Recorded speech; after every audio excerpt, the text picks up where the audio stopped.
पाकिस्तान के इकोनॉमिक मसाइल के ऊपर बात करते हुए अमूमन एक बात हर इकोनॉमिस्ट ज़रूर करता है कि पाकिस्तान की इकोनॉमी के अंदर स्ट्रक्चरल मसाइल मौजूद हैं। अब स्ट्रक्चरल मसाइल की लिस्ट इस कदर तवील है और उसमें फ़ैसला करना कि किस स्ट्रक्चर मसले की कितनी अहमियत है, ये एक मुश्किल काम है। लेकिन अगर आप ओवरऑल इस पूरे मसले को समझना चाहते हैं, तो डॉक्टर आतिफ़ आर मियाँ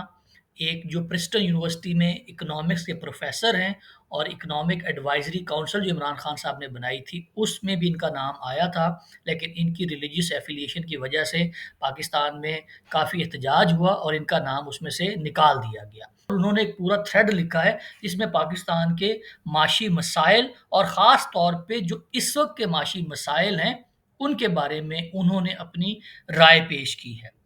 वो तमाम लोग जो इकॉनमी को समझना चाहते हैं, उन्हें चाहिए कि आतिफ़ आर मियाँ का ये वाला जो थ्रेड है, इसको ज़रूर पढ़ें।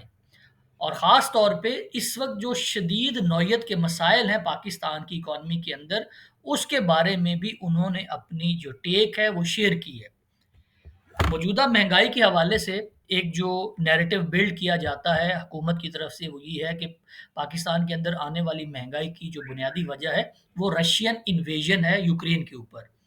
इस बात को रिबट करते हुए उन्होंने ये कहा है कि जिस तरह का इकोनॉमिक मॉडल पाकिस्तान का है, इसी तरह का इकोनॉमिक मॉडल बांग्लादेश का भी है और बांग्लादेश के अंदर भी जो फ्यूल है वो इंपोर्ट किया जाता है। तो ऐसा क्यों है कि पाकिस्तान के अंदर तो महंगाई का एक शदीद बहरान है जो हमें देखने को मिल रहा है, लेकिन बांग्लादेश ने इस बहरान के बावजूद अपनी इकोनॉमी को कैसे सस्टेन किया और श्रीलंका को 250 मिलियन डॉलर का कर्जा कैसे दिया।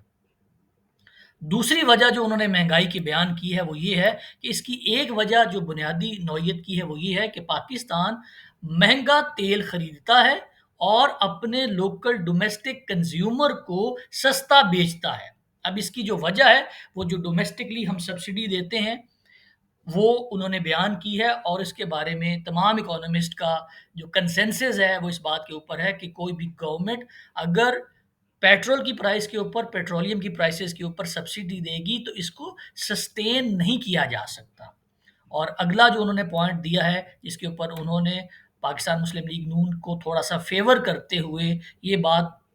इस तरह से प्रेज़ेंट की है कि जो डिसीजन था पाकिस्तान तहरीक-ए-इंसाफ की हुकूमत का, वो प्योरली पॉलिटिकल था और उसका जो मकसद था, वो ये था कि सिर्फ़ पब्लिक सपोर्ट हासिल की जा सके, क्योंकि उस वक़्त पूरी दुनिया के अंदर जो प्राइसेज़ हैं एनर्जी की, पेट्रोलियम की, वो बढ़ रही थी। तो ऐसा कैसे मुमकिन है कि आपके डॉलर के ऊपर भी बहुत ज़्यादा प्रेशर हो, इंटरनेशनल मार्केट के अंदर पेट्रोलियम की प्राइसेज़ भी बढ़ रही हों और आप सब्सिडी दे के और आईएमएफ के प्रोग्राम में होने के बावजूद, आईएमएफ के उस रिफ़ॉर्म एजेंडा के उलट जाते हुए पाकिस्तान के अंदर जो पेट्रोलियम की प्राइसेज़ हैं, जो इलेक्ट्रिसिटी की प्राइसेज़ हैं, उसको कम कर सकें। तो इसके लिए उन्होंने जो टर्म इस्तेमाल की है कि वो एक तरह से जो पाकिस्तान तहरीक-ए-इंसाफ की हुकूमत का वो जो फैसला था, वो जो माइन फील्ड का वर्ड उन्होंने इस्तेमाल किया है कि this was setting a mine field for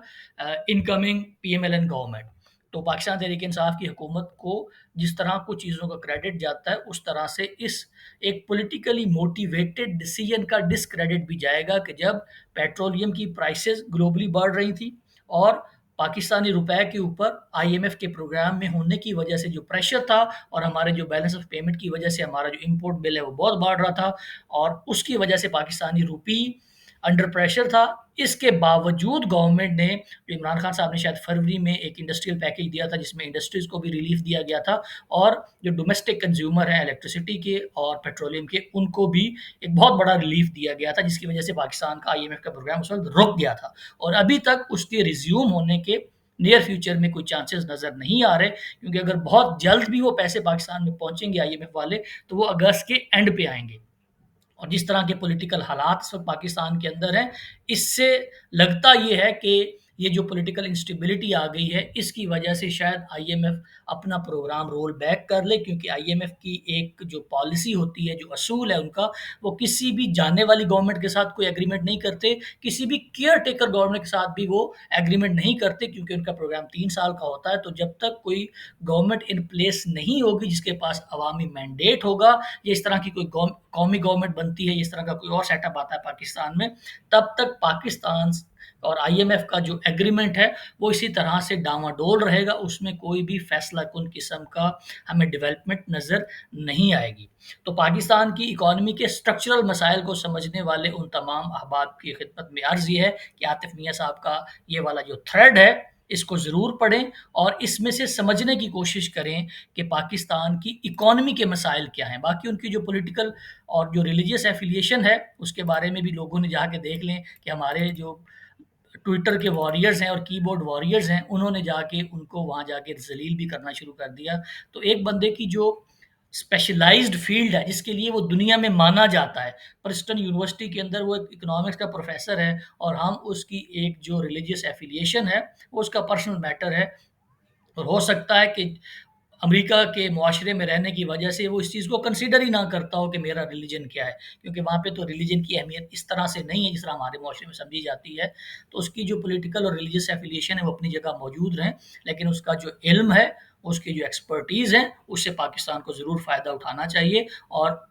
doctor Atif are میاں نے جو مسائل ہائی لائٹ کی ہیں اور ان کے جو پاسبل سلوشنز انہوں نے پرپوز کی ہیں اس وقت موجودہ حکومت کو، اور اگر اس کے بعد کوئی ہماری حکومت کا سیٹ اپ چینج ہوتا ہے تو اس کے اندر آنے والی حکومتوں کو اس کے اوپر ضرور ریفلیکٹ کرنا چاہیے اور ان گائیڈ لائن سے فائدہ اٹھانے کی کوشش کرنی چاہیے۔